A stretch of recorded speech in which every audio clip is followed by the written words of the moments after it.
સુરત મહાનગરપાલિકા અને પોલીસની સંયુક્ત ટીમે અડાજણ વિસ્તારમાં કાર્યવાહી હાથ ધરી બ્રિજ નીચેના ગેરકાયદેસર દબાણો દૂર કર્યા છે। ગુજરાત ગેસ સર્કલ નજીક આવેલા સરદાર બ્રિજ નીચે લાંબા સમયથી વસવાટ કરતા લોકોને હટાવી દેવાયા છે। લાંબા સમયથી બ્રિજ નીચે પોતાનું ઘર બનાવી રહેતા લોકો સામે આ કાર્યવાહી કરવામાં આવી છે, જે શહેરના જાહેર માર્ગો અને માળખાકીય સુવિધાઓની જાળવણી માટે મહત્વપૂર્ણ પગલું છે। આ દબાણ કામગીરી દરમિયાન સુરતનો પુષ્પા આકર્ષણનું કેન્દ્ર બન્યો છે, જે દબાણ શાખાની ટીમનો હતો।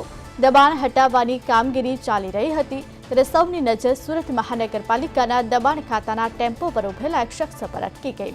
અધિકારીઓ અને અન્ય કર્મચારીઓને બદલે લોકોની નજર આ શખ્સ પર રોકાઈ જવાનું કારણ તેનું અનોખું રૂપ હતું। તે વ્યક્તિ ફિલ્મ પુષ્પાના અભિનેતા અલ્લુ અર્જુનના લુકમાં જોવા મળ્યો।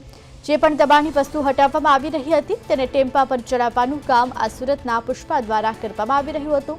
તેની અલ્લુ અર્જુન જેવી સ્ટાઇલને કારણે દબાણની ગંભીર કાર્યવાહી વચ્ચે પણ લોકોનું ધ્યાન તેના પર ખેંચાયું।